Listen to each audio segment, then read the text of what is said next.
చేతి వలన ఏల చావకపోతిమి, ఈ సర్వ సమాజమును ఆకలి చేత చంపుటకు ఈ అరణ్యములోనికి మమ్మను అక్కడి నుండి తోడుకొని వచ్చితురని వారితో అనగా. చాలము చిన్న ప్రార్థన చేసుకుందాం, కళ్ళు మూసుకుందాం. దేవుడు ఈ వాక్యం ద్వారా ఈరోజు మనతో మాట్లాడలాగా ప్రార్థన చేసుకుందాం. పరిశుద్ధుడా, ప్రేమమయుడా, జీవాధిపతి అయిన దేవా, జీవము కలిగిన దేవా, పరిశుద్ధుడా, మీ శ్రేష్టమైన ఘనమైన నామాన్ని బట్టి మీకు వందనాలు, స్తుతులు, స్తోత్రాలు, కృతజ్ఞతలు చెల్లించుకున్నాం ప్రభువా. అయ్యా, ఇంతవరకు మీ సన్నిధి మాకు తోడుగా ఉంచి కాపాడి రక్షించి మీరు ఎక్కల చాటును భద్రపరిచిన ఆయన మరొక ఆదివారం మీ సన్నిధిలో ఈ విధంగా చేరి మిమ్మల్ని ఆరాధించడానికి, మీ వాక్యాలు ధ్యానించుకోవడానికి ప్రభువా, మిమ్మల్ని ఘనపరచడానికి నాయన మీరు ఇచ్చిన సమయాన్ని బట్టి, ఈ దినాన్ని బట్టి, ఆత్మీయ జీవితాన్ని బట్టి మీకు వందనాలు, స్తుతులు, స్తోత్రాలు, కృతజ్ఞతలు చెల్లించుకున్నాం ప్రభువా. వచ్చిన బిడ్డలందరినీ కూడా జ్ఞాపం చేసుకోండి, దీవించండి, ఆశీర్వదించండి ప్రభా. ఇంకా రావాల్సిన బిడ్డలు కూడా త్వరగా మీ సన్నిధికి రావడానికి సహాయం చేయండి అయ్యా. ఇదిగో ఈ లైవ్లో చేస్తున్న బిడ్డలను కూడా మీరు దీవించి ఆశీర్వదించి మీ ఆత్మతో నింపండి. ప్రతి అవసరం అక్కర మీరు తీర్చమని, చదవబడిన వాక్యం ద్వారా నాతో మాతో మీరు మాట్లాడమని యేసు పరిశుద్ధ నామములో ఈ ప్రార్థన అడిగి పొందుకొని ఉన్నాం తండ్రి, ఆమేన్. అందరం దేవుని స్తోత్రం చెల్లిద్దాం. హల్లెలూయా, హల్లెలూయా. దేవునికి మహిమ కలుగును గాక. ప్రియమైన దేవుని బిడ్డారా, మనం చదువుకున్న ఈ మాటల్లో నిర్గమకాండం, మనం గడిచిన కొన్ని రోజుల క్రితం ఈ నిర్గమకాండం మాట్లాడుకుంటూ వస్తున్నాం. ఇజ్రాయేలీయుల్ని దేవుడు విడిపించిన విధానాన్ని జ్ఞాపం చేసుకుంటూ వస్తున్నాం. వాళ్ళని విడిపించి అలాగే ఎర్ర సముద్రం అడ్డు వచ్చిన తర్వాత ఎర్ర సముద్రం దాటించి అద్భుతాలు చేసి ఆశ్చర్యకారాలు చేసి దేవుడు వాళ్ళని విడిపించి వాళ్ళని ఆ ఎర్ర సముద్రం దాటించిన తర్వాత, పోయినసారి మనం చెప్పుకున్నాం, 3 రోజులు గడిచిన తర్వాత ఒక ప్రాంతానికి వెళ్ళారు. అక్కడ నీళ్లు చేదు నీళ్ళు అయిపోయినాయి. మారా అనే ప్రాంతానికి వెళ్ళారు. నీళ్ళు చేదుగా ఉంటాయి అక్కడ. ఆ నీళ్ళని దేవుడు మరలా అది మార్చి మోసే ద్వారా ఒక కొమ్మ అక్కడ వేసిన తర్వాత నీళ్లు మారిపోయి మంచినీటిగా మారిపోయి అక్కడ నుంచి కొన్ని నెలల పాటు 3 నెలల పాటు నడుచుకుంటూ వేరే ప్రాంతానికి వెళ్తారు. ఎక్కడంటే మనం చదువుకున్న మాటల్లో, తర్వాత ఇజ్రాయేలీల సమాజమంతయు ఏలీము నుండి ప్రయాణమైపోయి వారు ఐగుప్తు దేశంలో నుండి బయలుదేరిన 2వ నెల 15వ దినమున ఏలీమునకు సీనాయికి మధ్య ఉన్న సీను అరణ్యమునకు వచ్చిరి. ఆ అరణ్యములో ఇజ్రాయేలీల సమాజమంతయు మోషే అహరోనుల మీద సణిగెను. దేవుని స్తోత్రం చెల్లిద్దాం. హల్లెలూయా. ఇక్కడ మనం గమనించినట్టయితే ఇజ్రాయేలీలు ఏలీము అనే ప్రాంతం నుంచి బయలుదేరి ముందు కొనసాగుతూ పోతూ ఉన్నారు. వెళ్తూ ఉన్నప్పుడు సీనాయి అరణ్యము, సీను అరణ్యం అని వచ్చింది. అయితే ఆ అరణ్యము వాళ్ళు చూసినప్పుడు చాలా భయంకరంగా ఉంది. అరణ్యాన్ని చూసినప్పుడు చాలా భయపడుతున్నారు వాళ్ళు. ఎందుకంటే ఆ అరణ్యం అనేది దాదాపు 12,000 చదరపు మైళ్ళు గల అరణ్యం. అది చిన్న అరణ్యం కాదు. అది 12,000 చదరపు అడుగులు గల అరణ్యం. అంటే చూసినంత దూరము చాలా పెద్దగా ఉంటుంది. అయితే ఈ అరణ్యంలో నీళ్లు ఉండవు. వాళ్ళు చూస్తున్నప్పుడు ఆ అరణ్యంలో ఏముంటుందంటే అది ఇసుక ప్రాంతం, అది పర్వతాలు ఉంటాయి, కొండలు ఉంటాయి, రాళ్ళు ఉంటాయి, కానీ నీళ్లున్న ప్రదేశం కాదు. అయితే వాళ్ళు కొంత దూరం నడుచుకుంటూ పోతున్నప్పుడు సెలయేర్లు పారిన ఆ జాడలు ఉంటాయి, కానీ అయితే అవి వర్షాలు పడినప్పుడే నీళ్లు ఉంటాయి అక్కడ, లేకపోతే నీళ్లు ఉండవు. అయితే కొంత దూరం వెళ్ళిన తర్వాత, కొన్ని ప్రాంతాలకు వెళ్ళిన తర్వాత అక్కడక్కడ పచ్చగా ఉంటుంది. అయితే అక్కడ కొన్ని నీళ్లు ఉంటాయి, ఓటలు ఉంటాయి, కానీ ఆ ఓటలు ఈ 20 లక్షల మందికి ఏమాత్రం సరిపోవు. 20 లక్షల మంది ప్రజలు, వాళ్ళ పశువులు చాలా ఉంటాయి కాబట్టి ఏమాత్రం సరిపోని పరిస్థితి. ఇదన్నీ గమనించిన ఈ ప్రజలు ఏం చేస్తారంటే, మోషే అహరోనుల మీద సణిగి, దేవుడు మమ్మల్ని ఎందుకు చంపలేదు? మేము అందరూ ఐగుప్తు దేశంలో ఉన్నప్పుడు అందరం కుండల దగ్గర కూర్చొని ఆ మాంసం వండుకొని తిన్నాం కదా, అక్కడే మమ్మల్ని చంపినట్టు సరిపోయేది కదా, దేవుడు మమ్మల్ని ఎందుకు ఎంత దూరం తీసుకొచ్చాడు అని మోషే అహరోనుల మీద సణుగుతూ ఉంటారు. అది దేవుడు వింటాడు. మోషే అహరోనులు అంటారు, మీరు మా మీద సణగటం కాదు, మీరు దేవుడి మీద సణుగుతున్నారు కాబట్టి, మీరు దేవుడు మీ సణుగులు వింటున్నాడు కాబట్టి అని ఇజ్రాయెల్తో మాట్లాడుతూ ఉంటాడు. అయితే వాళ్ళు దేవుడు ఆలోచన చేసి, సరే వాళ్ళు సనగటం వల్ల న్యాయమే, ఎందుకంటే వాళ్ళకి ఆహారం లేదు కాబట్టి, వాళ్ళు బాధపడుతున్నారు కాబట్టి, మోషే మీరేం బాధపడమాకండి అని మోషే అహరోనులతోటి మాట్లాడతాడు. మీకు నేను ఆహారం ఇవ్వబోతున్నాను. ఎలా ఆహారం ఇవ్వబోతున్నాను అంటే, ఆకాశం నుంచి నేను కురిపించబోతున్నాను ఆహారాన్ని అని. ఆకాశం నుంచి ఉదయకాలం అలాగ మంచు పడినప్పుడు, మంచులో నుంచి మంచు పడినప్పుడు మంచు క్రింద ఆ మంచు ఆరిపోయే కొంది మళ్ళీ మంచు కరిగిపోయినప్పుడు చూస్తూ ఉంటే చిన్న చిన్న ధాన్యపు, అంటే కొత్తిమీర గింజలు లాంటివి కనపడుతూ ఉంటాయి వాళ్ళకి. వాళ్ళని చూసినప్పుడు చాలా ఆశ్చర్యంగా ఉంటది. అలాంటివి ఎప్పుడు చూడలేదు వాళ్ళు. అవి చూసి ఇవేమిటివి? ఇదేమిటి? అనే మాట అంటారు. అని చూసి దగ్గరికి తీసుకున్న తర్వాత అవి నోట్లో పెట్టుకొని వాళ్ళు రుచి చూసిన తర్వాత అది ఎలా ఉంటదంటే తీపిగా, మధురంగా ఉంటది. దేవుని స్తోత్రం చెల్లిద్దాం. హల్లెలూయా! దానికి ఆ తీపిగా, మధురంగా ఉంటది కాబట్టి దానికి వాళ్ళేం పెట్టారంటే మన్నా అని పేరు పెట్టారు. మన్నా ఇది మన్నా, మాన్‌హు ఇబ్రూ భాషలో ఏమంటారంటే దాన్ని మాన్‌హు అంటారు. దాన్ని మన్నా అని పిలుస్తారు మరలా. అయితే దానికి మన తెలుగులో అర్థం ఏమిటంటే ఇదేమిటి? ఇదేమిటి అనే దానికి అర్థము మన్నా. ఈ మన్నా ప్రతిరోజు వాళ్ళకి ఆ విధంగా ఉదయాన్నే మంచులో కురుస్తూ ఉంది. దేవుడు ఆజ్ఞ ఇచ్చాడు. ప్రతిరోజు మీరు ఏ రోజుకి ఆ రోజు తీసుకురండి. ఈ 2 రోజులకు, 3 రోజులకు ఒకసారి తీసుకొని దాచిపెట్టుకుంటే అది మురిగిపోయిద్ది, వాసనొచ్చిద్ది. కాబట్టి ఏ రోజు మన్నా ఆ రోజు తీసుకొని మీకు ఎంతమంది ఉన్నారు ఇంట్లో అంతమందికి కొలత చొప్పున తీసుకొని తినండి. మీకు సమృద్ధిగా ఇస్తాను నేనని దేవుడు ఆ విధంగా దాదాపుగా 40 సంవత్సరాల పాటు వాళ్ళకి ఆ మన్నానే ఇచ్చారు. దాదాపు కనాను దేశం సరిహద్దు పోయే వరకు కూడా అక్కడ మన్నా నిలిచిపోయే వరకు కూడా వాళ్ళకి ఆహారం మీరు భుజించండని ఆ ఆహారాన్ని దేవుడు వాళ్ళకి అనుగ్రహిస్తాడు. అది ఏ ఆహారం అంటే అది పరలోకం నుంచి వచ్చే ఆహారము మన్నా అని దేవుడి వాక్యం రాయబడిద్ది. మనం చూసామంటే దేవుని వాక్యంలో కొరింథీయులకు రాసిన మొదటి పత్రిక 10వ అధ్యాయం మనం చూసామంటయితే అక్కడ కొన్ని మాటలు దేవుడు అక్కడ రాయబడి ఉంటాయి. చదవమ్మా. మొదటి నుంచి చదువుదాం. సహోదరులారా, ఈ సంగతి మీకు తెలియకుండా నాకు ఇష్టం లేదు. ఏదనగా మన పితరులందరూ మేఘం కింద ఉండిరి, వారందరూ సముద్రంలో నడిచిపోయిరి. అందరూ మోషేను బట్టి మేఘములోను సముద్రంలోను బాప్తీసం పొందిరి. అందరూ ఆత్మ సంబంధమైన ఒకే ఆహారం భుజించిరి. అందరూ ఆత్మ సంబంధమైన ఒకే పానము చేసిరి. ఏలయనగా తమ్మును వెంబడించిన ఆత్మ సంబంధమైన బండలోని త్రాగిరి. ఆ బండ క్రీస్తే. దేవుని స్తోత్రం చెల్లిద్దాం. హల్లెలూయా! ఇది ఎలాంటిదంటే మోషే కురిపించిన ఆ మన్నా ఎలాంటిదంటే అది ఆత్మ సంబంధమైన మన్నా అంటున్నాడు. ఎందుకంటే అది ఆశ్చర్యకరంగా వచ్చిన మన్నా, అది కింద భూమిలో మలచింది కాదు. పంటలేసి పండించింది కాదు వాళ్ళు తినే ఆహారం. ఎక్కడి నుంచి వచ్చిందంటే ఆకాశం నుంచి మంచులో కురిసిన ఆహారం అది. అది దేవుని దూతను భుజించే ఆహారం అని ఒక రాయబడి ఉంటాయి. అయితే ఆహారము ఆత్మ సంబంధించిన ఆహారం అని అది భుజించాలని మీరని అన్నప్పుడు అది ఆ 40 సంవత్సరాల పాటు ఆహారం భుజించుకుంటూ వచ్చారు. అయితే దేవుడు కొంతకాలం వాళ్ళ ముందు కొనసాగే కొంది వాళ్ళు కొన్ని కొన్ని కోరికలు కోరుతా ఉంటారు. మాకు మాంసం కావాలంటారు. రకరకాల కోరికలు కోరుతూ ఉంటే అన్నీ కూడా దేవుడు తీరుస్తూనే ఉంటాడు. మాంసం కావాలంటే మాంసం ఇస్తాడు. ఆహారం కావాలంటే ఆహారం ఇస్తాడు. నీళ్లు కావాలంటే నీళ్లు ఇస్తాడు. సమృద్ధిగా నీళ్లు అంత అరణ్యములో, అంత భయంకరమైన అరణ్యములో నీళ్లు లేనిపోయినప్పుడు నీళ్లు దేవుడు బండను పగలగొట్టి నీళ్లు ఇస్తాడు. సమృద్ధిగా వాళ్ళు త్రాగడానికి 20 లక్షల మంది ప్రజలు తాగడానికి, అలాగే పశువులు తాగడానికి సమృద్ధిగా ఇంకా నీళ్లు సెలయేరులాగా పారుతూనే ఉంటుంది దాంట్లో నుంచి. అంత సమృద్ధిగా దేవుడు వాళ్ళకి ఇచ్చినట్టుగా చూస్తాం మన వాక్యంలో.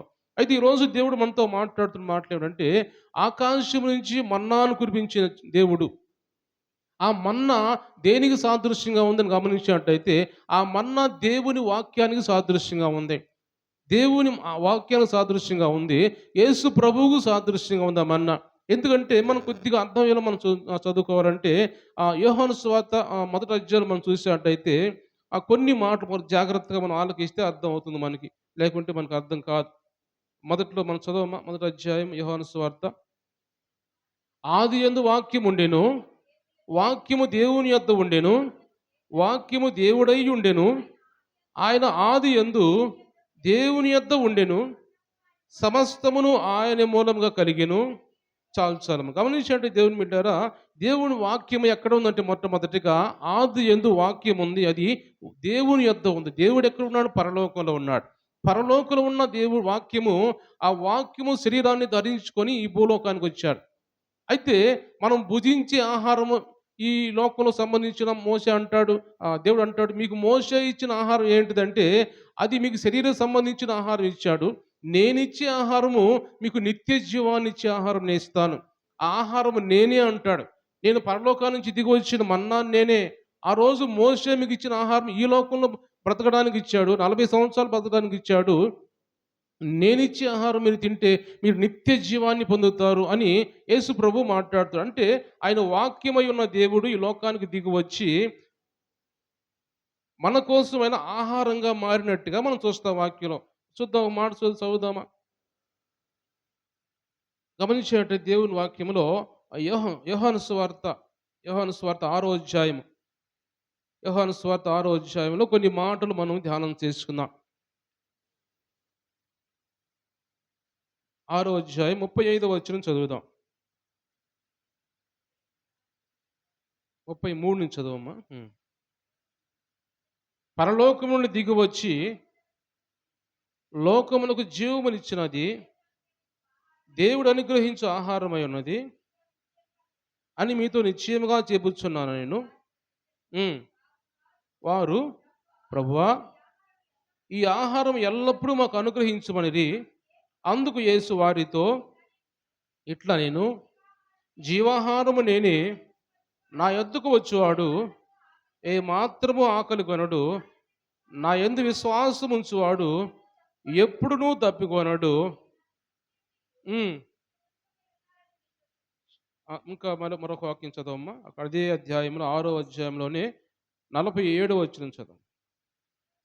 విశ్వసించువాడే నిత్య జీవము గలవాడు, జీవాహారము నేనే. మీ పితరులు అరణ్యములో మన్నాను తినినా చనిపోయారు, దీన్ని తినివాడు చావకున్నట్లు పరలోకము నుండి దిగి వచ్చిన ఆహారం ఇదే. దేవుని స్తోత్రం చెల్లిద్దాం. హల్లెలూయా. ఇక్కడ యేసు ప్రభువే ఆయన మాట్లాడుతున్నాడు, ఆయన గురించి ఆయన మాట్లాడుకుంటున్నాడు. నేను ఒకప్పుడు వాక్యంగా ఉన్నాను, ఆ వాక్యమైన నేను, దేవుని దగ్గర ఉన్న నేను, పరలోకంలో ఉన్న నేను ఒక ఆహారంగా ఈ భూమి మీద దిగి వచ్చాను. నేను ఒక ఆహారంగా దిగి వచ్చాను. ఆ రోజు మోషే మీకు ఇచ్చిన ఆహారము, యూదులతో మాట్లాడుతుంటున్నాడు యేసు ప్రభు. యూదులతో మాట్లాడుతూ మీ పితరులకు ఇచ్చిన ఆహారం అది మోషే ఇచ్చాడు. అది ఈ లోకంలో జీవించడానికి సరిపోతుంది. ఆత్మ సంబంధించిన ఆహారము పరలోకం నుంచి దిగి వచ్చిన ఆహారమే కానీ అది కూడా. అయితే అది ఈ లోకంలో బ్రతకడానికి మీకు పనికొచ్చేది. కానీ మీరు నిత్య జీవము చేరాలంటే, పరలోకం చేరాలంటే మీరు జీవాహారాన్ని భుజించాలి. ఆ జీవాహారము నేనే అని యేసు ప్రభు చెబుతున్నాడు. ఆ జీవాహారం నేనే, విశ్వసించువాడు నిత్య జీవము గలవాడు. జీవాహారము నేనే, మీ పితరులు అరణ్యములో మన్నాను తినినా కూడా చనిపోయారు, దీన్ని తినివాడు నిత్య జీవం బ్రతుకుతూ నిత్య జీవంలో ఉంటాడు, నిత్యము జీవిస్తాడు అని యేసు ప్రభు మాట్లాడుతున్నాడు. అది మనం కింద మరొక మాట మనం చూసినట్టయితే 58వ వచనం కూడా చదువుదాం. ఇదే పరలోకం నుండి దిగి వచ్చిన ఆహారము, పితరులు మన్నాను తినియు చనిపోయినట్టు కాదు, ఈ ఆహారం తినివాడు ఎల్లప్పుడూ జీవించునని నిశ్చయముగా మీతో చెబుచున్నాను నేను. దేవుని స్తోత్రం చెల్లిద్దాం. హల్లెలూయా. ఈ ఆహారం తినేవాడు ఎల్లప్పుడూ జీవిస్తాడు. యేసు ప్రభు తనను గురించి తాను చెప్పుకుంటున్నాడు. తన గురించి తాను మాట్లాడుకుంటూ, నేనే జీవాహారాన్ని, నన్ను భుజించండి మీరు, నన్ను భుజిస్తే మీకు నిత్య జీవం ఉంటుంది, నన్ను భుజిస్తే మీరు నిత్యం బ్రతుకుతారు, మీరు పరలోక రాజ్యంలో మీకు స్థానం సంపాదించుకుంటారు అని యేసు ప్రభు యూదులతో మాట్లాడుతూ, కొంతమంది శిష్యులతో మాట్లాడుతూ అంటుంటాడు. ఆ మాటలు విన్న కొంతమంది శిష్యులు ఏం చేస్తారంటే, సమూహం ఉంటారు, పెద్ద సమూహం ఉంటారు శిష్యులు. వాళ్ళందరూ ఏం చేస్తారంటే, ఇదేమిటి ఆయన శరీరాన్ని తినమంటున్నాడు ఏంటి మనల్ని, ఆ మనుషుల శరీరం ఎవరైనా తింటారా అని. ఎందుకంటే వాడికి అర్థం కాలేదు. దేవుడేమో ఆత్మ సంబంధించిన మాటలు మాట్లాడుతున్నాడు, వాళ్ళేమో ఈ లోకానుసారంగా ఆలోచన చేస్తున్నారు. ఆయన ఏమంటున్నాడు, నేను పరలోకం నుంచి దిగి వచ్చాను, నేను వాక్యాన్ని, నేను దేవుని దగ్గర ఉండేవాడిని, నన్ను భుజించండి అంట. మనం చూస్తుంటే మనం ఆ బల్ల ఆరాధన కార్యక్రమం పాల్గొంటూ ఉంటాం. మనం బల్లలో చేవేస్తూ ఉంటాం.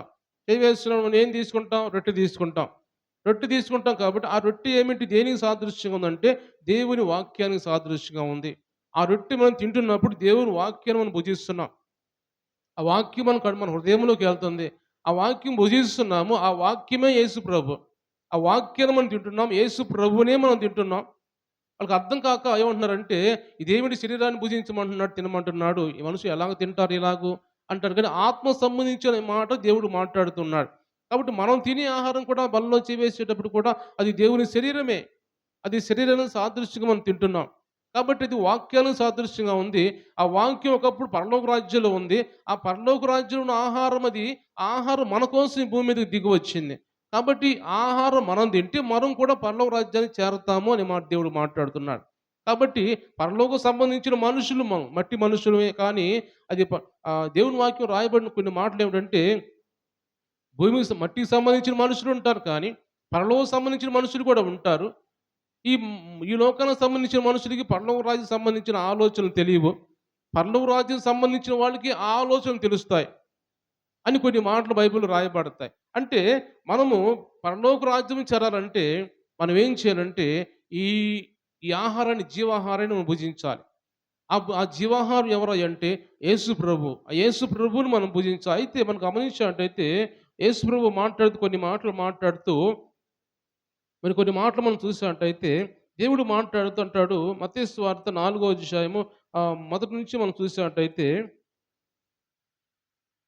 మత్తయి సువార్త 4వ అధ్యాయంలో కొన్ని మాటలు మనం చూసినట్టయితే అక్కడ హ్మ్. మొదటి నుంచి చదువుమా. అపవాది చేత శోధించబడుటకు అరణ్యమున కొనిపోబడెను. 40 దినములు 40 రాత్రులు ఉపవాసం ఉండిన పిమ్మట ఆయన ఆకలి కొనగా ఆ శోధకుడు ఆయన యొద్దకు వచ్చి, నీవు దేవుని కుమారుడవైతే ఈ రాళ్ళు రొట్టెలగునట్లు ఆజ్ఞాపించమనెను. అందుకు ఆయన, మనుషుడు రొట్టె వలన మాత్రము కాదు గాని దేవుని నోటి నుంచి వచ్చు ప్రతి మాట వలనను జీవించును అని రాయబడి ఉన్నదని దేవుని స్తోత్రం చెల్లిద్దాం. హల్లెలూయా. మనుషులు ఎలాగ జీవిస్తారని యేసుప్రభు మాట్లాడుతున్నాడు. సాతాను వచ్చి శోధిస్తున్నప్పుడు యేసుప్రభు ఆ సాతానుతో మాట్లాడితే ఏమన్నాడంటే, మనుషులు రొట్టె వలన మాత్రం కాదు కానీ దేవుని నోటి నుంచి వచ్చే ప్రతి మాట వలన జీవిస్తాడు. అంటే దేవుని నోటి నుంచి వచ్చే వాక్యం వలన మనిషి బ్రతుకుతాడు. వాక్యం వల్ల మనిషి జీవిస్తాడు. ద్వితీయోపదేశకాండం మనం చూసినట్టయితే అక్కడ కూడా 8వ అధ్యాయంలో ద్వితీయోపదేశకాండం 8వ అధ్యాయం మనం చూసినట్టయితే అక్కడ కొన్ని 8:3 చదవమ్మా. 8:3 ఆహారం వలనే కాక యెహోవా సెలవిచ్చిన ప్రతి మాట వలన నరులు బ్రతుకుదురని నీకు తెలియజేయుటకు ఆయన నిన్ను అణచి నీకు ఆకలి కలుగజేసి నీవే గాని నీ పితరులే కాని ఎన్నడూ ఎరుగని మన్నాతో నిన్ను పోషించను. దేవుని స్తోత్రం చెల్లిద్దాం. హల్లెలూయా. ద్వితీయోపదేశ కాండంలో మోషే ఇజ్రాయిల్‌తో మాట్లాడుతుంటున్నాడు. ఆహారం వల్లనే కాదు కానీ యెహోవా సెలవిచ్చిన ప్రతి మాట వలన మనుషులు బ్రతుకుతారు. అందుకు నీకు ఆకలి కలుగజేయడానికి దేవుడు చేశాడు ఈ పని. ఇజ్రాయేలీయులు సణుక్కుంటున్నారు. మాకు ఆహారం ఇవ్వలేదే, మాకు ఆకలి అవుతుందే అని సణుక్కుంటున్నప్పుడు దేవుడు తెలియదా దేవునికి ఆహారం ఇవ్వాలని? దేవుడు ఆహారం ఇవ్వగలడు. ఎందుకంటే ఆయన తీసుకొచ్చిన వాడు, విడిపించిన వాడికి ఏ సమయాన్ని ఇవ్వాలో వాళ్ళకి దేవునికి తెలుసు. అయితే వీళ్ళని పరీక్షించడానికి, వీళ్ళ పరిస్థితి ఎలా ఉందో గమనించడానికి యేసు ప్రభు ఆలస్యం చేశాడు. ఆ దేవుడికి తెలుసు ఐగుప్తు దేశాన్ని తెచ్చుకున్న ఆహారం అయిపోయింది వాళ్ళ దగ్గర. అయిపోయి ఇక ఆహారం కోసం ఎదురు చూస్తూ ఉన్నారు. అందుకు సణుక్కుంటూ ఉన్నారు. ఈ లోపల దేవుడికి తెలుసు ఈ ఆహారం కావాలి వీళ్ళకి, వెంటనే వీళ్ళకి ఇవ్వాలి అని తెలుసు. కానీ వాళ్ళ ఓపిక ఏమిటో వాళ్ళు ఓర్చుకుంటారో లేకపోతే ఎలాంటి పరిస్థితిలో ఉంటారో దేవుడు వాళ్ళని పరీక్షించడానికి దేవుడు అలా చేశాడు. అయితే వాళ్ళు ఓర్చుకోలేక సణుక్కుంటూ కొనుక్కుంటూ వాళ్ళ బుద్ధి ఎంతో బయట పెట్టేశారు. మనుషులు కొంతమంది అంట మా దేవుడి వాక్యాలు రాయబడిన మాట అంటే మనుషులు వాళ్ళ అపనమ్మకం అంట వాళ్ళ కష్టాల్ని వాళ్ళు చూపిస్తే ఇంక దేది కనపడదంట వాళ్ళకి. ఒక మనుషుల్లో ఉన్న వచ్చిన అపనమ్మకము వాళ్ళ కష్టాలు తప్ప దేవుడు ఇంకేం బయట కనపడవంట వాళ్ళకి. మన కష్టాలే దేవుడు మనుషులు కనపడతా ఉంటాయి కానీ దేవుడు ఉన్నాడు కదా, ఆయన మనకు కాపాడుతాడు కదా, మనల్ని రక్షిస్తాడు కదా, మనకు తోడుగా ఉన్నాడు కదా, ఇడిపించిన దేవుడు కదా అని ఆ ఆలోచన మరి రాదట మనుషులకి చాలామందికి కూడా. మనకు లేచిన దగ్గర నుంచి మన కష్టాలు మన కంటికి కనపడుతూ ఉంటాయి, మన అప్పులు కనపడుతూ ఉంటాయి, మన ఆర్థిక ఇబ్బందులు కనపడుతూ ఉంటాయి, మన శోధనలు మన బలహీనతలే కనపడతాయి. కానీ దేవుడు కనపడ్డంట. ఇజ్రాయెల్ గురించి మాట్లాడుతూ అంటున్నాడు, వాళ్ళని దేవుడు జ్ఞాపం చేసుకోవట్లేదు. వాళ్ళని దేవుడు విడిపించాడు, గొప్ప కార్యం చేశాడు. ఐగుప్తు దేశాన్ని నుంచి విడిపించాడు, ఎర్ర సముద్రాన్ని దాటించాడు, నీళ్లు మార్చాడు, మారాన్ని మధురంగా చేశాడు. ఇన్ని చేసిన దేవుడు మనకు చేయడాన్ని ఓపికతో ఉండలేకపోయారు. ఓపికలో ఉండలేకపోయారు. అందువల్ల దేవుడు వాళ్ళ వాళ్ళ ఓపికని వాళ్ళ హృదయాన్ని పరీక్షించిన దేవుడు. ఎందుకంటే విడిపించాడు కాబట్టి తప్పదు ఆయనకి. ఆయన తీసుకొని పోవాలి. ఎందుకంటే మధ్యలో వాళ్ళు చనిపోతే దేవునికి అవమానం. మోసే చాలాసార్లు అంటాడు, అయ్యా వీళ్ళని చంపొద్దు నాయన, వీళ్ళు మధ్యలో చనిపోతే నీ నామానికి అవమానం. పెద్ద గొప్ప అద్భుతాలు చేశాడు ఐగుప్తు దేశంలో, గొప్ప అద్భుతాలు చేసి పెద్ద కాపాడేవాళ్ళ తీసుకెళ్ళాడు దేవుడు అని నీ నామానికి అవమానం ప్రభువా. కాబట్టి వాళ్ళని చంపొద్దు అని చాలాసార్లు మోసే వేడుకుంటూ ఉంటాడు. కాబట్టి వాళ్ళ బుద్ధిని కనుక్కోవడానికి, వాళ్ళ హృదయాన్ని కనుక్కోవడానికి దేవుడు అలా చేస్తుంటాడు. కాబట్టి ఈరోజు పరలోకం నుంచి దిగి వచ్చిన యేసు ప్రభు మన కోసం మనం నశించిపోతున్నప్పుడు మనం కూడా అలాంటి హృదయాలతో, నమ్మకం లేని హృదయాలతో, దేవుడు మనల్ని కాపాడుతాడనే ఆలోచన లేని హృదయాలతో మనం నశించిపోతున్నప్పుడు, మన హృదయాల్ని కాపాడడానికి, మన జీవితాలను కాపాడడానికి, నశించిపోతున్న మనల్ని వెతికి రక్షించడానికి యేసు ప్రభు ఈ లోకానికి దిగివచ్చాడు. దిగివచ్చిన ప్రభు ఏమన్నాడంటే, నేను మీకోసమే దిగివచ్చాను, నేను మీకు ఆహారంగా మారడానికి దిగివచ్చాను అని ఆయన మన కోసం శిలువలో మరణించి, శిలువ యాగము చేసి మనకు ఆహారంగా మారాడు. ఆయన వాక్యమైన దేవుడు మరలా వాక్యం అయిపోయాడు. ఆయన ఒకానొకడు వాక్యంగా, శరీరం లేకుండా ఉన్న వాక్యంగా ఉన్న దేవుడు మరలా ఈ లోకానికి భూమి మీదకి శరీరంగా దిగివచ్చిన దేవుడు మరలా ఆ శరీరాన్ని విడిచిపెట్టి వాక్యంగా మారిపోయాడు ఆయన. మరలా దేవుని దగ్గరికి వెళ్ళిపోయాడు. ఎప్పటి స్థానానికి వెళ్ళిపోయాడు ఆయన. అంటే మనకి ఆహారంగా మారడానికి ఈ లోకానికి వచ్చాడు ఆయన. మనం భుజించడానికి ఈ లోకానికి దిగి వచ్చాడు ఆయన. కాబట్టి ఆయన శరీరాన్ని మనం భుజించాలి. ఆయన శరీరాన్ని మనం భుజిస్తే మనకు నిత్య జీవం అని దేవుడు మాట్లాడుతున్నాడు. నిత్య జీవంలో మనం చేరాలంటే మనం ఏం చేయాలంటే ఆయన శరీరాన్ని మనం భుజించాలి. అయితే మన వీటిలో కొన్ని మనం తెలుసుకోవాల్సిన విషయాలు కొన్ని ఉన్నాయి. అయితే మనం ఆయన భుజించాలంటే మనకు కొన్ని అర్హతలు కూడా మనకు కావాలి. యేసు ప్రభు శరీరాన్ని భుజించడం అంటే అది సామాన్య విషయం కాదు అది. ఆయన పరిశుద్ధుడు కాబట్టి, ఆ పరిశుద్ధమైన శరీరము లేకపోతే ఆ రొట్టె మనం భుజించాలంటే మనకు కొన్ని అర్హతలు కావాలి. నేరుగా వచ్చి చర్చిలో కూర్చొని హృదయం మారకుండా, ఆలోచనలు మారకుండా, మన బుద్ధులు మారకుండా, మన మాటలు మారకుండా, ఏమి మారకుండా వచ్చి ఆ రొట్టె తీసుకొని మనం తింటే మనకి ఏమాత్రం ఉపయోగం మనకు లేదు. నిత్య జీవం మనకు రాదు. మన ఆలోచనలు మారిపోవాలి, మన క్రియలు మారిపోవాలి, మారు మనసు పొందాలి, పూర్తిగా మన హృదయాన్ని మార్చుకోవాలి. ఆ మార్చుకున్న తర్వాత దేవుడు మనల్ని అంగీకరిస్తాడు. మన హృదయాన్ని చూస్తాడు. పశ్చాత్తాపం కలిగిన హృదయం ఉండాలా లేదా అని హృదయాన్ని గమనిస్తాడు దేవుడు. అప్పుడు మనం తీసుకుంటే మనకు ఉపయోగం ఉంటుంది. అది పరిశుద్ధమైంది కాబట్టి, పరిశుద్ధమైన రొట్టె ఆ శరీరం తీసుకున్నాం కాబట్టి ఉపయోగం ఉంటుంది మనకి. ఈ అర్హత లేకుండా మనం చాలా మందిని తీసుకుంటాం, బయటికి పోతాం, మన ఇష్టానుసారంగా మాట్లాడుతూ ఉంటాం. తీసుకుంటాం, అది శరీరాన్ని తిన్నాం కదా, దేవుని శరీరం తిన్నాం కదా, రొట్టె తిన్నాం కదా, దేవుని వాక్యం కదా, తీసుకున్న తర్వాత జాగ్రత్తగా ఉండాలనే ఆలోచన లేకుండా బయటికి వెళ్ళిన తర్వాత మరలా ఎప్పటిలాగా మారిపోతూ ఉంటాం. నువ్వు తీసుకున్న ఉపయోగం ఏముంది? అర్హత లేదు నీకు. మనం అనుకుంటున్నాం బాప్తిసం పొందావులే, తింటున్నావులే, మనం పరలోక రాజ్యం వెళ్తాం. ఏ మాత్రం ఆ గేట్లకు అడుగు పెట్టం మనం.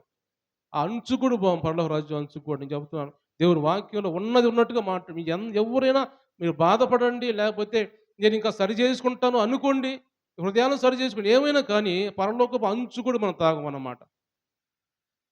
ఎప్పుడైతే మన జీవితం మార్చుకుంటామో, ఎప్పుడైతే మనం మాటలు మార్చుకుంటామో, మన చూపు మార్చుకుంటామో, ఏది చూస్తున్నామో, ఏది చూడకూడని చూస్తున్నామో, మనము మాట్లాడకూడని మాట్లాడుతున్నాం, వెళ్ళకూడని దగ్గరికి వెళ్తున్నాం, మనము ఏది చేయొద్దని దేవుడు చెబుతాం అదే మనం చేస్తూ ఉన్నాం. కాబట్టి ఈ అర్హతలన్నీ లేకుండా మనము ఎన్ని తీసివేసుకోకుండా మనం బలను చేవేస్తే నీకు ఉపయోగం ఏమిటి? దేవుని వాక్యం రాయబడింది, మీరు రోగాల పాలవుతారు అంటున్నాడు దేవుని వాక్యంలో. మీరు రోగాల పాలైపోతారు, బలహీనలైపోతారు, మీరు ఆత్మీయంగా బలహీనలైపోతారు, శారీరకంగా కూడా బలహీనలైపోతారు దేవుని వాక్యం రాయబడి. కాబట్టి దేవుని మీద కొంతమంది తెలుసుకున్న వాళ్ళు తీసుకోవటం లేదు. చాలా చాలా మంచి వాళ్ళు, నేను చాలా మెచ్చుకుంటున్నాను వాళ్ళు నేను. కొంతమంది భయం లేకుండా తీసుకుంటూ ఉన్నారు. కాబట్టి వాళ్ళు హృదయం సరి చేసుకుంటే తీసుకోవాలి. లేకపోతే హృదయం సరిగా లేకుండా ఉందా, తీసుకోవద్దు. ఉపయోగం లేదు మీరు తీసుకొని కూడా. ఏదో పలహారం తీసుకొని తిన్నట్టే. వెనకడ ఒక ఆమె అంటూ ఉండేది, నాకు పలహారం పెట్టలేదు అంటూ ఉండేది. ఆమె చనిపోయిందిలెండి. అది పలహారం అనుకొని తీసుకొని తినటమే కానీ, అది తీసుకున్నందువల్ల మీకు ఎలాంటి ఉపయోగం లేదు. అర్హత లేకుండా మనం తీసుకుంటున్నాం. కాబట్టి ఈ మాటలు వింటున్న మనం కూడా అనుకుంటున్నాం, మనము దేవుని సన్నిధికి వెళ్తున్నాం, రక్షణ పొందాం, వల్ల చేవేస్తున్నాం కదా అని ఒక పరిశుద్ధమైన జీవితం ఉన్నాం అనుకుంటున్నాం. కానీ ఏమాత్రం లేము. మరి ప్రార్థన చేయడానికి భయపడతారు, బాప్తిసం పొందారు. ప్రార్థన చేయమంటే ప్రార్థన చేయడం వణికిపోతూ ఉంటారు. ఎందుకు బాప్తిసం పొందారు? ప్రార్థన చేయడం రానప్పుడు ఎందుకు బాప్తిసాలు పొందేది? చాలా కఠినంగా, చాలా జాగ్రత్తగా మనం తీసుకోవాలి. ఎందుకంటే రానున్న రోజుల్లో మన సంఘం చాలా అభివృద్ధి చెందబోతుంది. ఆత్మీయంగా ఎదగబోతుంది. కొన్ని కార్యాలు సంఘంలో జరగబోతున్నాయి. అద్భుతాలు జరగబోతున్నాయి. దేవుడి సంఘాన్ని బలపరచబోతున్నాడు. కాబట్టి సంఘం అనేది చాలా పరిశుద్ధంగా ఉండాలి. స్థిరపడాలి. మనసులో స్థిరపరుచుకోవాలి. హృదయాలు స్థిరపరుచుకోవాలి. ఏమాత్రం సరిగా లేకుండా సంఘానికి వస్తే మన వల్ల సంఘం అవమానం పాలైపోతుంది. మన వల్ల సంఘం అనేది అవమానం పాలైపోతుంది. చాలామంది చూసిన వాళ్ళు ఏమంటారు? చాలామంది ఎగతాళి చేస్తారు మనల్ని. తల ఊపుతారు మనం చూసి. కాబట్టి దేవుని బిడ్డలు గమనించినట్టయితే మనము కంప్లీట్‌గా హృదయం సరి చేసుకుంటేనే నెక్స్ట్ అని చెబుతాను. నెక్స్ట్ నెల నుంచే గమనించండి, తీసుకోండి మీరు. హృదయాలను సరి చేసుకుంటేనే బలలో చేయి వేయండి. లేకపోతే నాలో ఈ లోపం ఉంది, నేను ఇంక మారలేదు, నా మాటలు మారలేదు, నా క్రియలు మారలేదు అని ఏమైనా అనుకుంటారా? చెయ్యమాకండి. ఏసి ఉపయోగం లేదు అని చెబుతున్నాను. చాలా జాగ్రత్తగా ఉండండి. ఆ మాటలన్నీ మాట్లాడి ఆ కాసేపు తీసేసుకుంటే సరిపోద్దనుకుంటున్నారా? అది ఎంత మాత్రం కాదు. దేవుడు క్షమించడు మనల్ని. కాబట్టి హృదయం సరి చేసుకొని మనం జీవితం అంతా కూడా ప్రభువా, నేను బ్రతుకు దినములన్నీ కూడా నీ సన్నిధిలో నీకు ఇష్టమైన బిడ్డగా నేను ఉంటాను. నేను పరిశుద్ధమైన హృదయం నేను కలిగి ఉంటాను. నీది పరిశుద్ధ రక్తం కాబట్టి, పరిశుద్ధమైన శరీరం కాబట్టి, నేను అది తీసుకుంటున్నాను కాబట్టి నేను కూడా పరిశుద్ధంగా ఉంటాను ప్రభా అని ఉండగలిగిన వాళ్ళే తీసుకుందాం. లేకపోతే అస్సలు తీసుకోవద్దు. ఎంతమంది తీసుకుపోయినా పర్లేదు. ఒక్కళ్ళిద్దరు తీసుకున్నా చాలు. ఎంతోమంది తీసుకొని ఉపయోగం ఏమీ లేదు. కాబట్టి అలాంటి మనస్సు మనం కలిగి దేవుని సన్నిధిలో అది తీసుకోవాలి. దేవుడిని అంగీకరించాలి. ఎందుకంటే ఆయన అంటున్నాడు, పరలోకానికి దిగి వచ్చిన ఆహారాన్ని నేనే. నేనే నిత్య జీవాన్ని. నన్ను భుజిస్తే మీరు పరలోక రాజ్యం చేరతారంటున్నాడు. ఆయన్ని భుజించాలంటే మనము ఎలాగుండాలి? మనం పరలోక రాజ్యం చేరాలంటే ఎలా ఉండాలి? మనం పరిశుద్ధంగా ఉండాలి చేరాలంటే. కాబట్టి ఇలాంటి మనస్సు మనం కలిగి ఉండాలని, మనం రక్షణ పొందాలి, పశ్చాత్తాపపడాలి. ఎవరైనా మనతో పలకనోళ్ళు ఉంటే వాళ్ళని క్షమాపణ కోరుకోవాలి. మనస్సు మార్చుకోవాలి. విరోధంగా ఎవరు ఉండకూడదు. బాప్తిసం పొందాలంటే ముందుగా మన మనసంతా మార్చుకొని అప్పుడు బాప్తిసం పొందాలి. అప్పుడు మనము దేవుని చేత అంగీకరించబడతాం. దేవునికి మనం ప్రదానం చేయబడతాం. పెళ్లి రోజు ఒక రోజు ఉంది మరలా. దేవుని రాకడొచ్చే సమయం పెళ్లి రోజు అది. ఆ పెళ్లి రోజు అని ఎదుర్కోవాలంటే మనం బాప్తిసం పొంది ఆయనకి ప్రదానం చేయబడాలి. ఇప్పుడే ప్రదానం చేయబడాలి. ప్రదానం చేయబడిన తర్వాత ఎవరి వైపు చూడకూడదు మనం. ఒక మాట జ్ఞాపకం చేసుకోండి. ఎవరైనా పెళ్లి కుమార్తెల్ని ప్రదానం చేస్తారు. ప్రదానం చేసుకొని కొన్ని రోజులు, నెల, 2 నెలలు, 3 నెలలు లేకపోతే సంవత్సరము ఇలాగ గ్యాప్ ఇస్తారు. గ్యాప్ ఇచ్చిన తర్వాత ఈ పెళ్లి కుమార్తెకి ఏ మనస్సు ఎటు మారకూడదు ఇకన. ఆయన ఆయన భర్త వైపే చూడాలి. నాకు ఒక భర్త ఉన్నాడు. ఆయన ప్రదానం చేసుకున్నాడు. కాబట్టి నేను ఆయన వైపే చూడాలి. ఆయన్నే చేసుకోవాలి నేను. అని ఒక ఆలోచన మనకు ఎల్లప్పుడూ ఉండాలని ఆ పెళ్లి కుమార్తె ఉంటది కాబట్టి, అలాగే మనకు కూడా మనల్ని ప్రదానం చేసుకున్న దేవుడు ఉన్నాడు. ఆయన ఒకరోజు రాబోతున్నాడు. పెళ్లి కుమారుడుగా రాబోతున్నాడు. కాబట్టి ఆయన వచ్చినప్పుడు నేను పెళ్లి కుమార్తెగా, కన్యకగా నేను ఆయన ఎదుర్కోవాలి నేను. ఆయన ఎదుర్కొని ఆయనతో వివాహంలో పాల్గొనాలి అని ఒక ఆలోచనతో, నిరీక్షణతో మనం ఉండాలి. కొంతమంది అనుకుంటారు, సినిమాలు చూసుకుంటూ ఉంటారు, సీరియల్ చూస్తూ ఉంటారు. ఇదేంటిలే అనుకుంటారు. ఇదేది మామూలే గదా!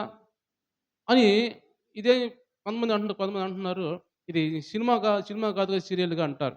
ఏదైతేమి దాంట్లో ఉన్నాయి, దీంట్లో ఉంటాయి. కాదు సినిమాలో డాన్సులుంటాయి, దీంట్లో డాన్సులుండవు.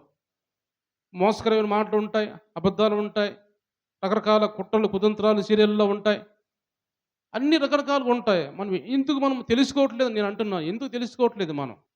దేవుని వాక్యం వింటూ, దేవుని సన్నిధికి వస్తూ, ఏది మంచిదో, ఏది చెడ్డదో ఎందుకు తెలుసుకోవట్లేదు మనం? మంచివేవో, చెడ్డవేవో తెలుసుకోవాలి కదా! మనం దేవుని సన్నిధికి వచ్చేటప్పుడు, దేవుని వాక్యం వినేటప్పుడు. ఎందుకంటే నేను సూటిగా ఎవరితోని మాట్లాడట్లేదు గానీ, కొంతమంది హృదయాలు సరిచేసుకొని, మనం ప్రార్థనా పరులు అనుకున్నప్పుడు, మనం రక్షణ పొందామనుకున్నప్పుడు, కొన్ని తీసివేసుకోవాలి అని చెప్తున్నాను నేను. నేనెవరిని ఇబ్బంది పెట్టే విధంగా మాట్లాడట్లేదు. ఎవరి హృదయాలు నొచ్చుకునే విధంగా మాట్లాడట్లేదు గానీ, దేవుని వాక్యం ఉంది కాబట్టి ఉన్నది ఉన్నట్టుగా మాట్లాడుతున్నాను. అలాగైతేనే మనం దేవుడిని కోరుకోవాలి. అలాగైతేనే దేవుని సన్నిధికి మనం వచ్చి దేవుడిని అంగీకరించాలి కానీ, అలాగ లేకుండా అటు ఇటు కాని భక్తి మనం చేస్తే దేవుడు ఏమంటున్నాడు? అటు చల్లగానైనా ఉండాలి, లేకపోతే వెచ్చగానే ఉండాలి. కానీ నులివెచ్చలుగా ఉంటే ఏమన్నాడు దేవుడు? నా నోటి నుంచి ఉమ్మివేయ ఉద్దేశించునని అంటున్నాడు. అంటే దేవుడు వాళ్ళని ఎలాంటోళ్ళని దూరపరుస్తున్నాడు, తృణీకరిస్తున్నాడు దేవుడు. కాబట్టి అలాంటి పరిస్థితుల్లో మనం ఉండకూడదని యేసు ప్రభువు మాట్లాడుతున్నాడు. ఈరోజు దేవుడు మనతో మాట్లాడుతున్న మాటలు, ఆకాశం నుంచి వచ్చిన ఆహారము వాళ్ళు తిన్నారు కానీ చనిపోయారు వాళ్ళందరూ. ఈ లోకంలో చనిపోయారు, మట్టి అయిపోయారు వాళ్ళు. అయితే పరలోకం నుంచి వచ్చిన ఈ జీవాహారం తింటే మనం మట్టి అయిపోతాం కానీ చనిపోం. మన ఆత్మ దేవుని దగ్గరికి వెళ్తది. మనం నిత్య జీవంలో మనం ఉంటాం. ఆ నిత్య జీవం మనం సంపాదించుకోవాలంటే మనము కూడా ఆహ్, పరిశుద్ధంగా ఉండాలని దేవుడు మాట్లాడుతున్నాడు. ఈ మాటలన్నీ మన హృదయాల్లో కొన్ని సార్లు మనం కఠినమైన మాటలు వినపడుతూ ఉన్నప్పుడు మనం నొచ్చుకోకూడదు కానీ సరి చేసుకోవాలి. అవును కదా! నేను చేస్తున్న పొరపాటు కదా! దేవుని వాక్యం నాతో మాట్లాడుతుంది కదా! అని సరి చేసుకునే ఆలోచన మనకు రావాలి కానీ, నా గురించే మాట్లాడకుండా ఎవరు అనుకోవద్దు. దేవుడు అందరితో మాట్లాడతాడు. ఈ వాక్యం అందరికీ. కాబట్టి అందరం తీసుకుందాం, అందరం సరి చేసుకుందాం. అయితే మరొక మాట నేను చెప్తాను ఏమిటంటే, యేసు ప్రభు కూడా ఈ లోకానికి ఎందుకు దిగొచ్చారంటే, ఆయన కూడా ఆకలిగా ఉన్నాడు ఆయన కూడా. ఆయన కూడా ఆకలి మనం చదువుకున్నాం మత్తయి సువార్తలో మనం చదువుకున్నాం కదా! చదువు మాట మళ్ళా చదువు ఒకసారి మత్తయి సువార్త 4వ అధ్యాయం మొదటి నుంచి చదువు ఒకసారి. ఆ! అరణ్యమున కోల్పోబడెను. 40 దినములు 40 రాత్రులు ఉపవాసం ఉండిన పిమ్మట ఆయన ఆకలి కొనగా చాలు చాలు మనకి దేవుడు మనం గమనించినట్టయితే యేసు ప్రభు ఆకలి కొన్నాడంట. ఆయన లోకానికి దిగి వచ్చింది మన కోసం దిగి వచ్చాడు. మనకు ఆహారంగా మారడానికి దిగి వచ్చాడు. కానీ ఆయనకు కూడా ఆకలి ఉందంట. ఆయన కూడా ఆకలి కొన్నాడు. ఏ ఆకలి కొన్నాడు? ఈ లోక సంబంధించిన ఆకలి కాదు గానీ, మనం చదివినట్టయితే యోహాను సువార్త 4వ అధ్యాయంలో ఆ ఆకలి ఏమిటో యేసు ప్రభు నోటితోనే చెబుతాడు మనకి. ఆ ఆకలి ఏమిటిది? యోహాను సువార్త 4వ అధ్యాయంలో ఆ శిష్యులతో మాట్లాడుతూ అంటాడన్నమాట. ఈ 30వ వచనం చదువుదామా? హ్మ్. వచ్చుండిరి. ఆల్లోగా శిష్యులు వచ్చి, బోధకుడా భోజనము చేయమని ఆయన్ని వేడుకొనిరి. అందుకు ఆయన, భుజించుటకు మీకు తెలియని ఆహారము నాకున్నదని వారితో చెప్పగా, శిష్యులు ఆయన భుజించుటకు ఎవడైనా ఏమైనా తెచ్చునేమో అని ఒకనితో ఒకడు చెప్పుకొనిరి. యేసు వారిని చూచి, నన్ను పంపిన వాని చిత్తము నెరవేర్చుటయు ఆయన పని తుదముట్టించుటయు నాకు ఆహారమై ఉన్నది. దేవుని స్తోత్రం చెల్లిద్దాం. హల్లెలూయా. యేసు ప్రభు కూడా ఆహారం ఆకలితో వచ్చాడు ఇంటి లోకానికి. మన కోసం మనకు ఆహారంగా మారడానికి వచ్చాడు. అంతకంటే ముందుగా ఆయన ఆకలితో వచ్చాడు ఈ లోకానికి. ఆకలితో వచ్చినప్పుడు ఈ సాతానుగాడు ఏమనుకున్నాడంటే, ఇది మనిషి కదా ఇతను, ఈయనకి ఆకలి అవుతుంది కదా, ఉపవాసం ఉన్నాడు కదా, 40 రోజులు ఉపవాసం ఉన్నాడు రాత్రి పగలు, ఆ ఆకలేది కదా అనుకొని, నువ్వు మనిషి కుమారుడైతే దేవుని కుమారుడైతే ఈ రాళ్ళను రొట్టెలుగా చేసుకొని తిను, నువ్వు చేసుకోగలవు, తినగలవు కదా, నువ్వు అద్భుతాలు చేయగలవు కదా, నీకు ఆకలి తీరిపోయేది కదా అని అంటున్నాడు. అందుకే యేసుప్రభు అంటున్నాడు, ఏమంటున్నాడంటే, మనుషుడు రొట్టె వల్ల మాత్రమే కాదు కానీ దేవుని నోటి నుంచి వచ్చే ప్రతి మాట వలన మనిషి బ్రతుకుతాడు అని సాతానుతో చెబుతాడు. అంటే దేవుడు మాట్లాడుతున్న మాటలు యేసు ప్రభు కూడా ఆకలిగా ఉన్నాడు. అందుకే శిష్యులు వచ్చి అంటున్నారు, అయ్యా ఈ ఆహారం తిను అంటున్నాడు. అన్నప్పుడు ఏమన్నారంటే యేసు ప్రభు, మీకు తెలియని ఆహారం వేరొక ఆహారం నాకు ఉన్నది అంటున్నాడు. వాళ్ళు ఏమనుకుంటున్నారంటే ఈ యేసు ప్రభుకి ఎవరైనా ఆహారం తెస్తామన్నారేమో, వేరే ఆహారం ఉందేమో అని వాళ్ళకి తెలియక అలా మాట్లాడుకుంటూ ఉన్నప్పుడు అప్పుడు యేసు ప్రభు మాట్లాడతాడు అక్కడ. యేసు వారిని చూసి, నన్ను పంపిన వాని చిత్తము నెరవేర్చుటయు ఆయన పని తుదముట్టించుటయు నాకు ఆహారమై ఉన్నది. ఆయన పని ఆయన పని తుదముట్టించడం నాకు ఆహారమై ఉంది. ఏం పని ఆయన పని? యేసు ప్రభు పని ఏమిటంటే, దేవుడు ఈ లోకానికి ఎందుకు పంపించాడు యేసు ప్రభుని అని ఆలోచన మనం చేసుకోవాలి. ఎందుకు పంపించాడు యేసు ప్రభు ఈ లోకానికి? ఈ లోకంలో అనేక మంది నశించిపోతున్న ప్రజలున్నారు. అనేక మంది వ్యర్థమైన జీవితాలు జీవిస్తూ ఉన్నారు. వారిని మార్చు, వారి కోసం నువ్వు చనిపోవాలి భూమి మీద. వాళ్ళ కోసం చనిపోయి వాళ్ళకి ఆహారంగా మారిపోవాలి నువ్వు అని తండ్రి యేసు ప్రభుని ఈ లోకాన్ని పంపించాడు. పంపించాడు కాబట్టి అంటున్నాడు, నేను నా తండ్రి చిత్త ప్రకారం చేయడానికి, ఆయన చిత్తం నెరవేర్చడానికి ఈ లోకాన్ని నేను వచ్చాను. నాకు వేరే ఆహారం ఉంది అని మాట్లాడుతూ అంటున్నాడు. కింద మనం చదివినట్టయితే, ఇంకా 4 నెలలైన తర్వాత కోతకాలం వచ్చునని మీరు చెప్పుదురు కదా. ఇదిగో మీ కనులెత్తి పొలమును చూడుడి, అవి ఇప్పుడే తెల్లబారి కోతకు వచ్చి ఉన్నవని మీతో చెప్పుచున్నాను. దేవుని స్తోత్రం చెల్లిద్దాం. హల్లెలూయా. అంటున్నాడు ఇక్కడ దేవుడు మాట్లాడుతూ అంటున్నాడు, ఇంకా 4 నెలలైన తర్వాత కోతకాలం వచ్చిందని మీరు అనుకుంటున్నారు కదా. ఇదిగో మీ కళ్ళెత్తి పొలాన్ని చూడండి, ఇప్పుడే కోత ఎలా ఉందంటే అది తెల్లబారిపోయింది. మీ కళ్ళెత్తి చూడండి, అవి ఇప్పుడే తెల్లబారి కోతకు వచ్చినవని మీతో చెబుచున్నాను. గమనించండి దేవుని బిడ్డలారా, యేసు ప్రభువు మాట్లాడుతూ అంటున్నాడు, మీరు అనుకుంటున్నారు ఇంకొంతకాలం ఉందలే, చాలా సమయం ఉందలే, ఇంకా రాకడ సమయం ఉందలే, చాలా ఉందలే, అప్పుడు మనం మారదాంలే, అప్పుడు రక్షణ పొందాంలే, అప్పుడు బాప్తిసం పొందాం అనుకుంటున్నాం. కానీ కోతకాలం ఇప్పుడే వస్తుంది. చూడండి, లోకంలో ఒకసారి చూడండి మీరు, లోకంలో కోతంతా తెల్లబారిపోయింది, రాలిపోయే సమయం వచ్చేసింది, దేవుని రాకడ వచ్చే సమయం వచ్చేసింది కాబట్టి మీరు మీరు సరి చేసుకోండి అనే విధంగా దేవుడు మాట్లాడుతూ, కోతకాలం ఇప్పుడే వచ్చింది, మీరు ఎప్పుడో వచ్చింది అనుకుంటున్నారు, ఇప్పుడే వచ్చింది కాబట్టి మీరు సరి చేసుకోండి, కోత ఇప్పుడే వచ్చింది కాబట్టి కోతకు సమయం అయింది కాబట్టి మీరు సిద్ధపడండి అని దేవుడు మాట్లాడుతున్నాడు. అంటే శిష్యులకు అర్థం కానప్పుడు దేవుడు వాళ్ళతో మాట్లాడుతున్నాడు. ఎప్పుడో కాదు, ఇదిగో ఏం చూపిస్తున్నాడు ఆయన, కోతకాలం వస్తుంది చూడండి ఒకసారి అంటున్నాడు. ఏం చూపిస్తున్నాడు యేసు ప్రభు అంటే, సమరయ పట్టణాల నుంచి అనేక ఆత్మలు పరిగెత్తుకుంటూ వస్తున్నారు. అనేక మంది ప్రజలు, స్త్రీలు, పురుషులు, పెద్దవారు, చిన్నవారు పరిగెత్తుకుంటూ వస్తున్నారు. అది చూశాను, ఇదిగో నా ఆహారం ఇదే అంటున్నాడు. నా ఆహారం ఇదే. దేవుని స్తోత్రం చెల్లిద్దాం. హల్లెలూయా. నా ఆహారం ఇదే. నేను వచ్చింది దీనికోసమే. నా తండ్రి నన్ను పంపించింది దీనికోసమే, నా పని ఇదే అని ఆ నశించిపోతున్న ఆత్మలు పరిగెత్తుకుంటూ వస్తున్నప్పుడు, అనేక మంది జనసమూహము వస్తున్నప్పుడు, నా ఆహారం ఇదే, ఈ లోక సంబంధించిన ఆహారం కాదు నాకు అని నశించిపోతున్న ఆత్మల కొరకు యేసు ప్రభు నాకు ఆహారం ఇదే అంటే ఆయన కూడా ఆకలిగా ఉన్నాడు. ఆకలితో ఈ లోకానికి దిగి వచ్చాడు.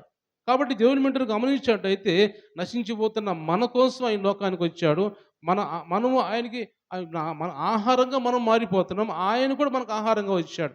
ఆయన చనిపోయి మనకు ఆహారంగా మారిపోయాడు. మారిపోక ముందు అంటున్నాడు ఆయన, నా ఆహారం వీళ్ళే. అంటే మనం మన కోసం ఈ లోకానికి దిగివచ్చి, మనము మన ఆత్మల కోసం దిగివచ్చాడు. అంటున్నాడు, నా ఆహారం వీళ్ళే, నశించిపోతున్న ఆత్మల నా ఆహారము అని మన గురించి కూడా యేసు ప్రభువు మాట్లాడుతున్నాడు. కాబట్టి దేవుని బిడ్డలు గమనించేటైతే అంటున్నాడు దేవుడు, మీరు నన్ను పూజిస్తే నేను మీలో ఉంటాను, మీరు నాలో ఉంటారు. నిత్య జీవంలో మీరు ఉంటారు. కాబట్టి మనం కలిసి ఉంటాం మనమని దేవుడు మాట్లాడుతాడు యేసు ప్రభు. కాబట్టి ఆయనతో మనం కలిసి ఉండాలంటే, ఆయన మనలో ఉండాలంటే, మనము ఆయనలో ఉండాలంటే, మనము ఆ ఆహారాన్ని భుజించాలి. ఆయన కూడా ఈ లోకం దిగి వచ్చింది ఎందుకంటే, ఆయన కూడా ఆకలిగొని వచ్చాడు.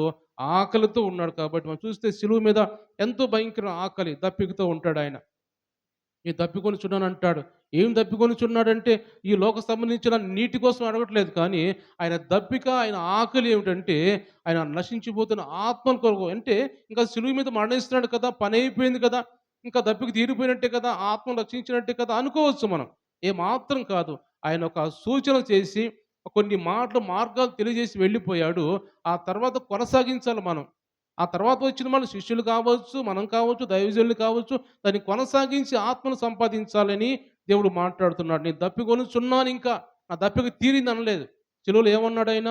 నా దప్పిక తీరిపోయింది, వెళ్ళిపోతున్నా అనలేదు కానీ, నేను దప్పికొనుచున్నాను అన్నాడు ఇంకా. ఇంకా దప్పికొనుచున్నానే ఉన్నాడు ఆయన. ఆకలిగొంటూనే ఉన్నాడు. అంటే ఇంకా దేశంలో, ప్రపంచంలో అనేక మంది కూడా నశించిపోతున్న వారున్నారు. వాళ్ళందరూ కూడా దేవుని రాజ్యానికి రావాలి అనే మాట దేవుడు తెలియజేస్తూ ఉన్నాడు. రావాలంటే ఏం చేయాలి? ఆ రోజు తర్వాత శిష్యులు వాడబడ్డారు. ప్రపంచవ్యాప్తంగా వాడబడ్డారు.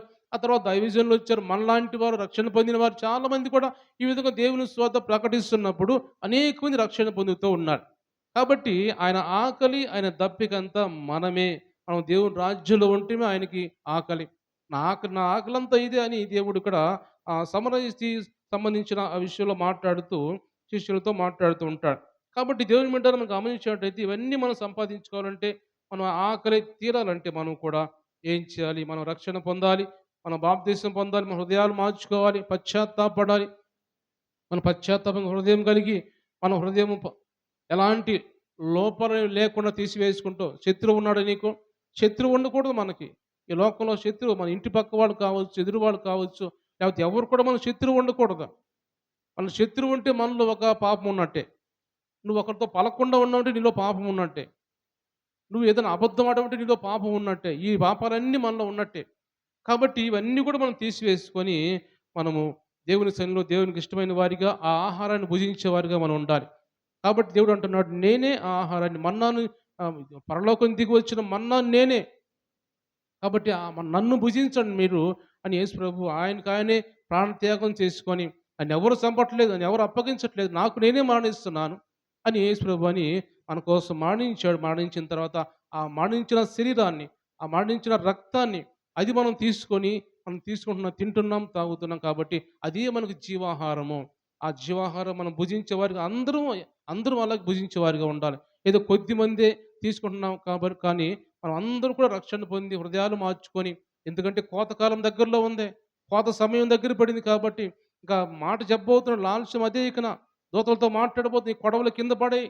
ప్రకటన గ్రంథం మనం చూసినట్టయితే, నీ కొడవలు కింద పడేయి, కోత పండింది, కొయ్యండి అని చెప్పి దేవుని దూతలతో మాట్లాడుతూ ఉంటారు. కాబట్టి కోతకాలం వచ్చింది కాబట్టి, మనం కోయబడక ముందే, కోత అంటే ఏమిటి?